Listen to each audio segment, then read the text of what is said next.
የሴዶና የጆኒ ፌስ ኦፍ እጅግ አስገራሚ ትዕይንት ታይቶበታል። ሴዶ ለያዥ ለገናዥ አስቸግሮ ጆኒን ካልዘረርኩት ማለቱ እጅግ በርካቶችን አስገርሟል። በሁለቱ አካላት መካከል የሚደረገው ይህ የኤምኤም ፋይት ለወራት በጉጉት ሲጠበቅ ነበር። ከበርካታ የቃላት ጦርነቶች በኋላ ነሐሴ 21 2018 ዓ.ም የመጨረሻ ቀነ ቀጠሮ ተቆርጦለታል። ዛሬ ጋዜጣዊ መግለጫና ፌስ ኦፍ በአድዋ 00 ሙዚየም አዳራሽ በአባይ ቲቪ የቀጥታ ስርጭት እየተላለፈ ይገኛል። በጉጉት ሲጠበቅ የነበረው ፌስ ኦፍ ላይ ሴዶ ከመቀመጫው ተነስቶ ጆኒን ለመምታት ጥረት ማድረጉ በርካቶችን አስገርሟል። ነገር ግን በጋርዶችና በታዳሚዎች ርብርብ መያዙን ተመልክተናል። በዚህ ፌስ ኦፍ ላይ በርካታ ያልተጠበቁ ነገሮች ተከስተዋል። ይህ ፌስ ኦፍ በፍልሚያ ቀን በርካታ ታዳሚዎች ቦታው እንዲገኙ ማድረግ ይችላል እየተባለ ነው። በእርግጥም የዚህ ውድድር አዘጋጆች ለዘርፉ ትልቅ አብዮት መፍጠር ችለዋል። በሀገራችን ያልተለመደውን ውድድር እንዲናፈቅ ማድረግ የቻሉ የስፖርት ባለሙያዎች ናቸው። በዚህ ፌስ ኦፍ ላይ ሴዶ ለያዥ ለገናዥ ያስቸገረበትን ትዕይንት ተመልክተን እንመለስ።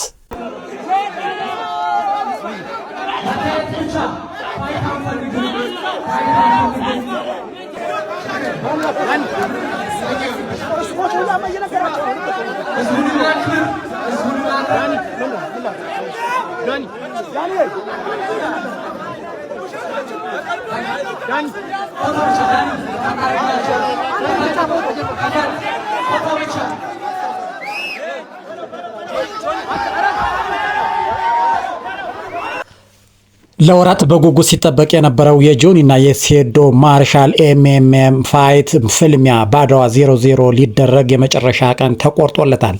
ነሐሴ 21 በሚካሄደው ውድድር ምሽት በአጠቃላይ 11 ፍልሚያዎች እንደሚካሄዱ ታውቋል። በሴቶች በኩል ስራና ዛራ በሚያደርጉት ፍልሚያ የሴቶችን ጥንካሬ ያሳያሉ ተብሏል። እንዲሁም ከአዳማና ከጋምቤላ ትግራይ የመጡ ድንቅ ተፋላሚዎቹም ዝግጅታቸውን አጠናቀዋል። የሴዶና የጆኒ ፍልሚያ አሁንም አየሩ ሞልቶታል። ማን ያሸንፋል የሚለው እየተጠበቀ ነው።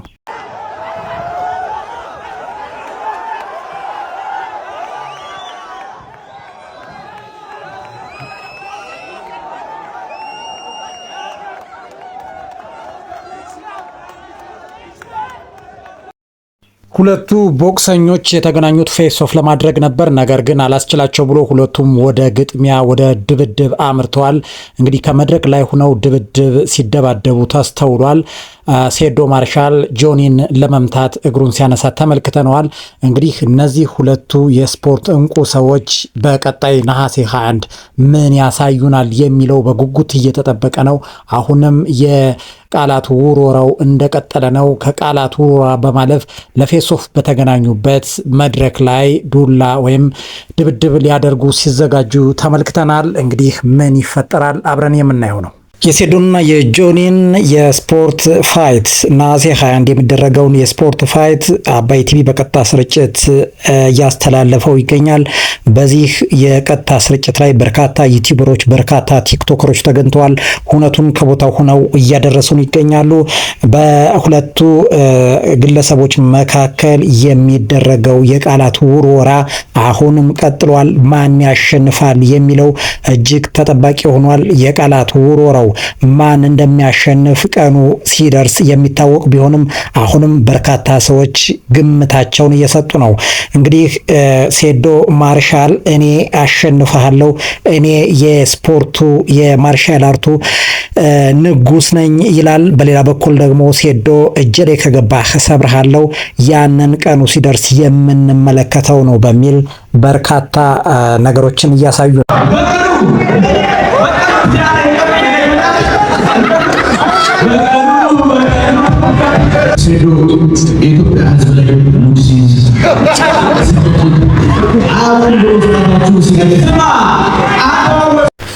የሁለቱ የቃላት ውርወራ እጅግ ብዙ ሰዎችን እያስገረመ ነው። የሶሻል ሚዲያውን ወጥሮ ይዞታል። ቀጣይ ምን ይፈጠራል የሚለውን በጉጉት እንድንጠብቅ ካደረጉን ንግግሮች መካከል ጆኒ ጄሌ ከገባ ከሰብርሃለው፣ በሌላ በኩል ሴዶ ደግሞ የሶሻል ሚዲያው ንጉስ የኤምኤም ፋይቱ ንጉስ እኔ ነኝ በሚል የቃላት ውርወራቸውን ቀጥለዋል። ከዚህ በላይ እንግዲህ በቀጣይ ቀኑ ሲደርስ የምናየው ቢሆንም አሁንም የሁለቱ የሶሻል ሚዲያ ትኩረት ጉዳይ እጅግ አነጋጋሪ ሆኗል። እንግዲህ በቀጣይ ምን ይፈጠራል አብረው የምናየው ይሆናል። ነገር ግን የሁለቱ የቃላት ውርወራ የቃላት ጦርነት በጣም እጅግ ከፍ ብሎ በማህበራዊ ሚዲያ እየተደመጠ እየተሰማ ነው። ኢቴፍሲ በደንብ እየደገፉ ካሉ አንዱ ቤተሰብ ነውና 11 ፋይት አለን። ያው ለሱፐር ኮንፈረንስ ሚዲያም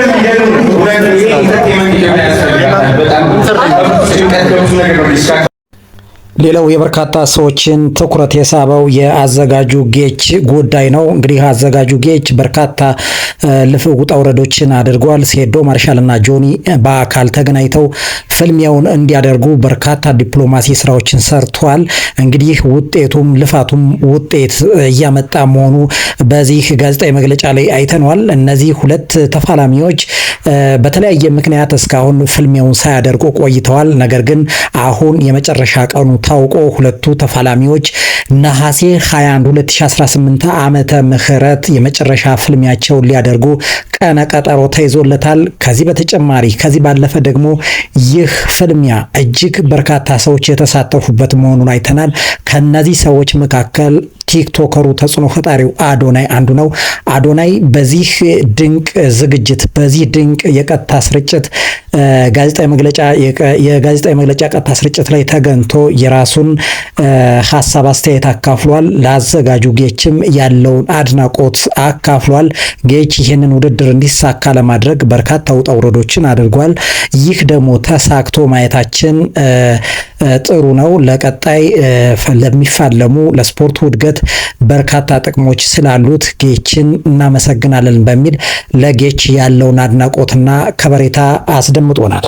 አድዋ ፋይት ናይት በጆኒና በሴዶ በሜን ፋይት አማካኝነት የሚደረገው ኢቲኤፍሲ 02 ፋይት እንዴት ታዩታላችሁ? ኢቲኤፍ እስኪ ኮሜንት አድርጉ። ሌላው በዚህ የቀጥታ ስርጭት ላይ የተመለከትነው ጉዳይ ሴዶ በርካታ ሚዲያዎች ሁሉም ሚዲያዎች የትኩረት አጀንዳ አድርገውታል። በትኩረት ሁሉም ካሜራዎች እሱ ላይ ሲሆኑ ተመልክተናል። በአንጻሩ ጆኒ ላይ ደግሞ ምንም አይነት ካሜራ ላይ የትኩረት አጀንዳ አላደረጉትም። ትኩረት እንዲያርፍበት አላደረጉትም። ይህ ደግሞ ውድድሩን በኩል አይነት ከማየት አንጻር ጥላ ሊያጠላበት ይችላል። ለሁሉም እኩል እይታ እኩል ከቨሬጅና ሽፋን መስጠት አለባቸው ብዬ አስባለሁ። ነገር ግን ለሴዶ የተሰጠው ሽፋንና ከበሬታ እንዲሁም ትኩረት ለጆኒ ከተሰጠው ከፍ ያለና የላቀ መሆኑን ተመልክቻለሁ። እናንተ ያላችሁን ሐሳብ አስተያየት ማጋራት ትችላላችሁ። እኔ ግን ለሴዶ የተሻለ ትኩረትና የሚዲያ ሽፋን ተሰጥቷል ብዬ አስባለሁ። እንግዲህ ይህ የግል ምልከታ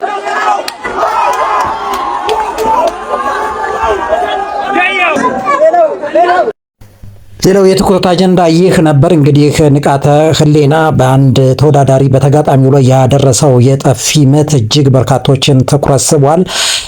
ይህ የፌስ ኦፍ ነው ቢባልም ነገር ግን ንቃተ ህሊና በቀጣይ ነሐሴ 21 ከሚጋጠመው ተጋጣሚው ጋራ ያደረገው ያልተገባ ጥፊ እንግዲህ በርካቶችን ስቧል። ይህ ለምን ሆነ? መሆን አልነበረበትም። ግጥሚያው ላይ ሲጋጠሙ ሊያደርጉት የሚችሉትን ነገር ፌስ ኦፍ በሚያደርጉበት ቦታ ላይ ወይም ደግሞ በጋዜጣዊ መግለጫ ላይ እንዲህ አይነት ክስተቶችን ማድረግ እጅግ ለስፖርቱ ጠቃሚና ያልተገባ ጉዳይ ነው በሚል በርካቶች እየወቀሱት ይገኛሉ። እንግዲህ ንቃተ ህሊና ከዚህ በፊት ከጆኒ ጋር ተጋጥሞ ጆኒ እንደረታው ይታወቃል። አሁን ደግሞ ንቃተ ህሊና ጆኒን ካላሸነፈ እኔም በቀጣይ እገጥምሃለሁ፣ ጆኒ ደግሞ እንደሚያሸንፍህ እርግጠኛ ነኝ የሚል መልእክቱን አስተላልፏል። እንግዲህ ምን ይሆናል በቀጣይ ምን ይሆናል? ጆኒ የሴዶ ጠንካራ ጎን ምንድነው ብለህ ታስባለህ? ሪል የሆነ ኦፒኒየንህን ያለበትን ቦታ በደንብ አድርጎ አገናዝቧል። ሊፈጠር የሚችለውን ችግር በደንብ ሪላይዝ አድርጎ እዚህ ለኔ ላሉኝ ቴክኒኮች ፕሪፔር የሚያደርገው ምንም አይነት ኦርጋናይዜሽን እንደሌለ ስለሚያውቅ ውጭ ሀገር መሄዱ አትሊስት በሱ ራሱ ባይሆን አጠገቡ ያሉ ሰዎች አሪፍ ምክር ይሰጡታል። because he knows ምን ያህል ችግር እንዳለ he knows ሊያስቆመኝ እንደማይችል በፈለኩት መንገድ በፈለኩት ሰዓት ጨርሷለሁ። በሁለታችን መሃል ያለውን ጋፕ በ3 ወር የሚዘጋ ጋፕ